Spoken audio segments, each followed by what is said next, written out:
Mr. Chair, might I say something before Mike Hutchison, Yes, as a trustee, just in passing. This city, I believe, has got a huge debt to Sir Noel and to Richard Jeffrey in particular. Richard is a project manager driving the project right from the word go to come in on time and on budget, and within a few years being both debt-free and no cost to the council. And Sir Noel's own philanthropy and underwriting it, I think, is just extraordinary. And it's a real pleasure to serve on that particular trust. My 9-year term is up in September, and I'll be really sad to go. So thank you for that. Thank you, Mike. you. Right, next to steal the show is the Faux Local Board Chairperson, Tracy Mulholland.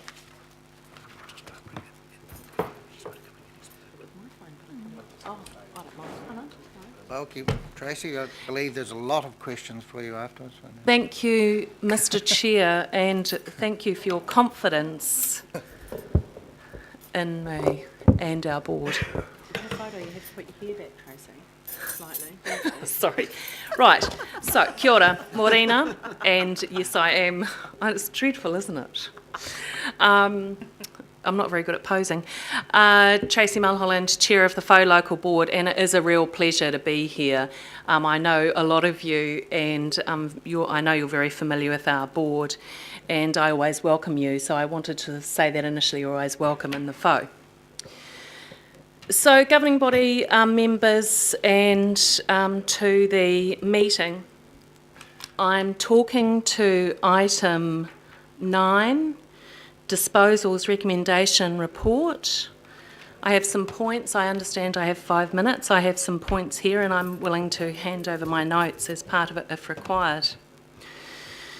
So we're talking about New Lynn for some time, and I would say from my involvement for 24 years, having been involved with the shopping centre and redevelopment sector, AMP actually it was in Lynmore, that I'm fairly familiar with it alongside a lot of people that have worked in the community tirelessly for this transit-oriented development project. So in saying that, it's approximately 24 years plus in the making.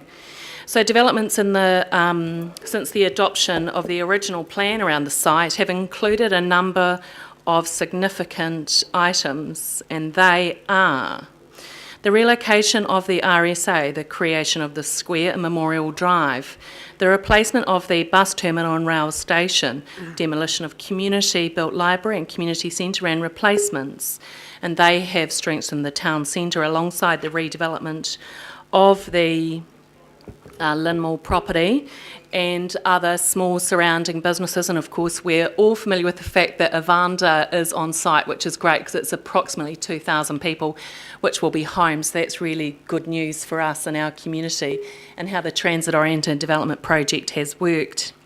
So our local board is keen that the Panuku Development Auckland Council report be accepted, and that we do support the transit-oriented development outcome, which was for integrated use, so housing, retail, commercial development.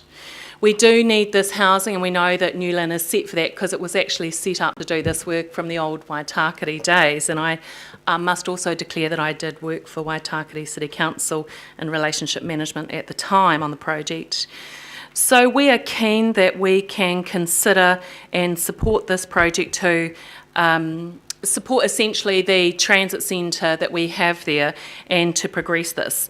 Now what we're also asking for is you consider this with urgency, and you recommend that to Panuku. We do understand from the history of this that Infratil did have a development agreement, and I know for those of you that are familiar with that, you will give that due consideration, that there is documentation which has been outlined in the Panuku report.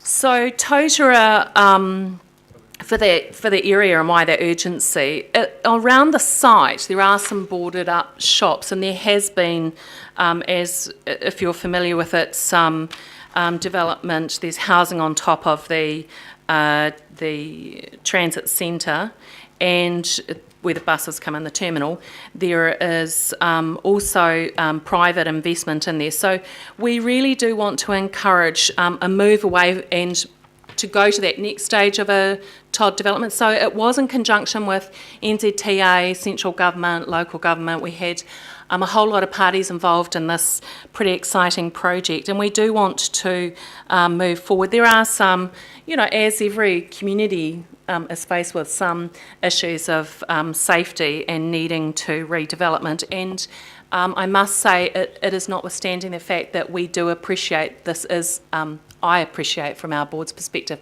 this is on our doorstep, and we are very fortunate to have such a significant town centre regeneration project. So there is a high need to reach the outcomes that were outlined in the 2010-2030 urban plan, and that's very specific around significant outcomes for the whole area, which actually goes as far as consideration to Avondale and how that links up as well. So it's very good thinking on behalf of a significant team, and I do want to acknowledge Tim, who did wonderful work and now apparently, does work from Panuku, I believe. So we're very fortunate to have excellence in urban design and development. Our board and the community have high expectations for the site to contribute to a way of living in Auckland. So when I talk with you, I would like to think that you also see me as a board chair who considers the whole of Auckland, because this is about all of us. And I know, and you know, that we, of course, have a strong connection to our local community, but we must also, as chairs, think of the bigger picture for our community, so the whole of Auckland. So in that way, we believe that this type of development can contribute to the wonderful live, work, play we have in Auckland, or the environment we possibly have that can be generated in New Lynn. Supported, actually, it's already started. So the public transit centre is spectacular. We know about that. It is being used. We do have development there. There are homes there. There are the new 2,000 homes that are being built under Avanda. So we see this as the future. And although I may not be able to, at the age of 51, be able to talk about all the amazing things that are going to happen in our future, and I really wish I knew, but I can tell you this is the way of moving forward, the way that it's been constructed in terms of the homes, the live, work, play, the restaurants, the nighttime economy, the supporting the other communities that we have close by. So we really endorse the approach that Panuku are taking, and I do want to acknowledge the team at Panuku. They were very patient with us. I want to be very clear on page 19 of item 9, attachment B. Our board has certain expectations of how we work in the community and how we respond to our people, and that is considered approaches to development. And I am a fan of this type of approach where we have great development, but alongside that we also consider what our community need. Public facilities, green space, live, work, play, verandas, so that when you're walking down the development area to go out for dinner at night, that you don't freeze to death because there are no verandas or areas. So we were very firm around things like how do we work with other partners, police and so forth. So I do want to bring that to your attention, that we would request you consider that in your decision making, and we do acknowledge that Panuku did guarantee to me at workshops that they would work collaboratively like that, considering those approaches in development, because there is a bigger picture, and a lot of us who have been involved with these types of projects, especially a TOD, because it was new to Auckland at the time, so a transit-oriented development, that we must consider all of those approaches by social and development. So we require that the buildings contribute to the public realm. And public arts, let's not forget that, is very critical, a part of who we are. I also believe that we do have a strong obligation, I have raised this recently, with regards to how do we embrace our treaty obligations in this, and I've also raised this matter. That's critical to me as a local board chair in my relationship with Mana Whenua, and I worked in Manukau City Council as well. You'll think I've had a career just working for councils, but I have been in the public sector, private sector as well. Now, one of the things that I am very proud of too, of working with the Manukau City Council at the time, when the PO that has just been referred to with the previous speakers was installed, it is absolutely stunning. It is a centrepiece. And so what do we do in places like New Lynn for development here to respect the treaty and our obligations there? So I want to bring that to your attention. So parking is another issue, and I think that goes without saying. We must consider the fact that the previous council did unfortunately shift away from parking. People do still park here. NZTA have made the statement themselves. For 33 years, people are going to be using their cars. And I do admit I have a gas guzzler. People have raised that before. Yes, I will go electric at some stage.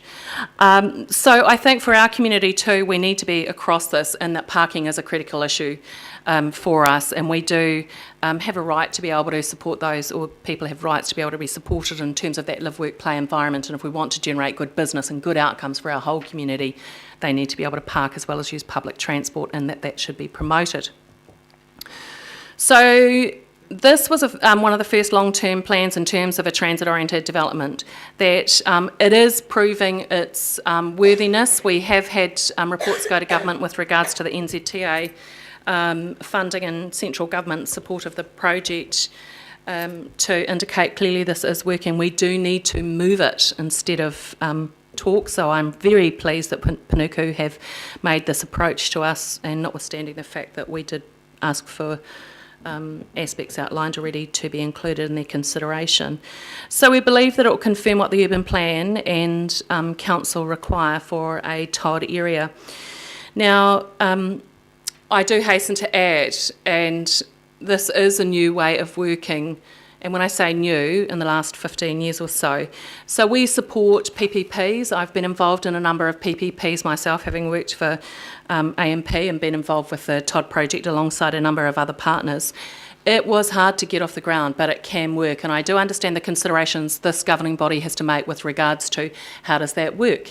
And as raised by a councillor with me, when he questioned Tracy, how does that work for budgets? What are you going to do in the future? What happens if funds are required to support a toilet and a green space and so forth? Well, I can assure you our board will be very supportive through LDI.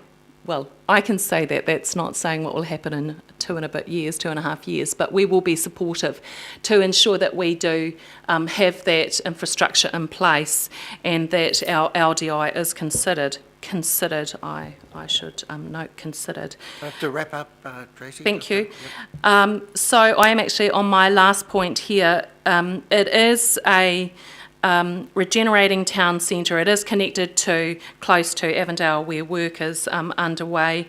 We do support the recommendation that is outlined here with the considerations of the faux board input. Thank you, Mr Chair. Thank you, Tracy. Very good. Councillor Simpson. Thank you, Tracy. And look, we're on a great set of resolutions from your board. I suppose I'm looking at the recommendations we've been asked to pass, and I will talk to Panuku when the item is brought up. But my question to you is, have you had discussions with Panuku around your terms that you mentioned in your resolutions? Thank you for your question. Yes, there have been discussions. Let me assure you that it was in brief at a workshop. I have been guaranteed alongside my board that Panuku will take those items extremely seriously and that they will consider them. So it was passed on that understanding. Thank you for the question. Happy to remove the receipt of presentation. Right. Moved and seconded. Thank you very much, Tracy. All those in Thanks, sir. favour? Aye. Aye. Against?